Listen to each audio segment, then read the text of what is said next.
Divorce happens.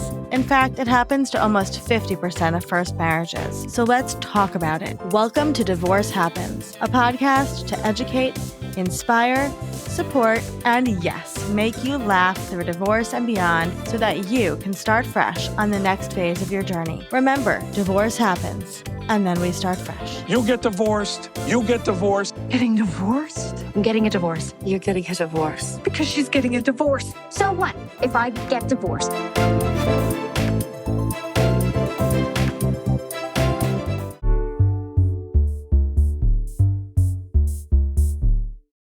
Hey, it's Olivia. Welcome back to Divorce Happens. Today, I want to talk about a feeling that I think is one of the most common and least talked about experiences in the entire divorce process. It's that place you live in before anything is official, before anyone else knows, before you've even fully admitted it to yourself. It's that quiet, heavy, terrifying knowledge that sits in your chest and doesn't go away. You already know. You just aren't ready to say it out loud yet. And I want to talk about that because if you're there right now, I want you to know that you are not alone, you are not crazy, and you are not doing anything wrong by not being ready.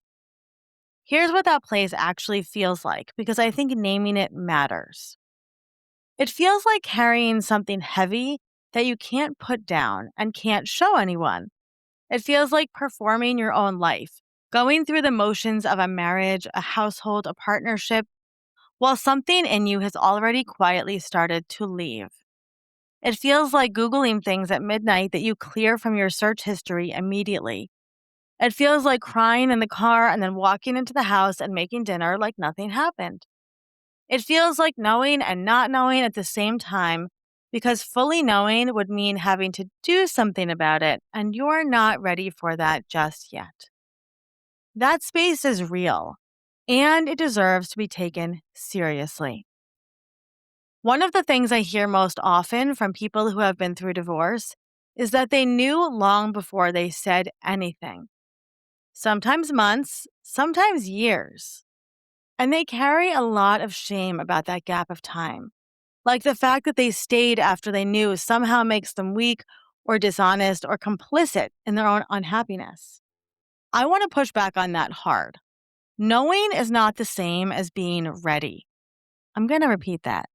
Knowing is not the same as being ready. And being ready takes time, sometimes a lot of it, for reasons that are completely legitimate. Maybe you're waiting until the kids are a little older, or until you're more financially stable, or until you've seen a therapist enough times to trust what you're feeling. Maybe you're still hoping something will shift. Maybe you've tried to leave before and it didn't work. Maybe you're scared of what it will do to the people you love. Maybe you just need more time to grieve the marriage before you can actually end it. All of that is human. None of that is weakness. Here's something that I think is really important to understand about this in-between place.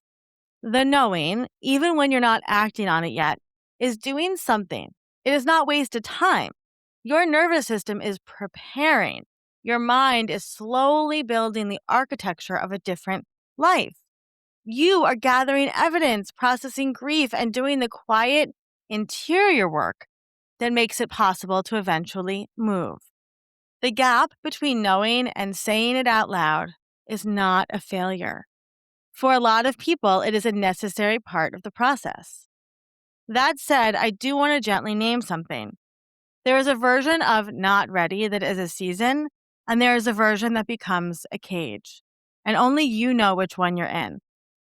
If you've been in that knowing place for a long time and the weight of it is starting to crush you, if you're disappearing inside your own life, if you're becoming someone you don't recognize, if the cost of staying silent is showing up in your body, your health, your sense of self, that is worth paying attention to.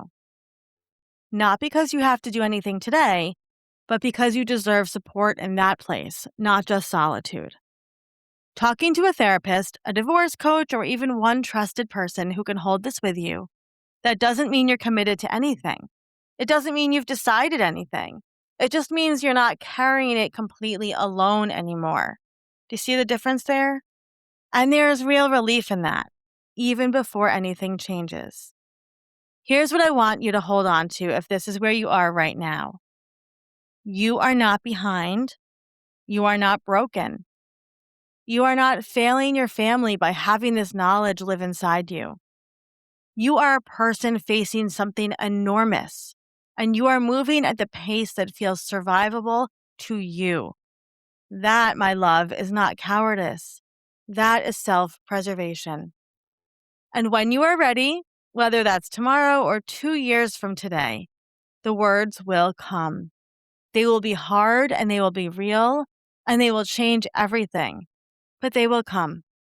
Until then, you are allowed to just know, quietly, in your own time.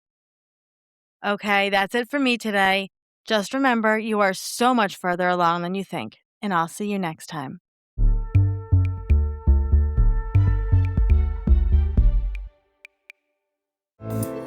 Divorce Happens is produced by Fresh Starts Registry, the only divorce registry platform for everything you need to begin again, including home items, hype team, and everything in between. Remember, divorce happens, and then we start fresh. We're here to support you before, during, and after divorce.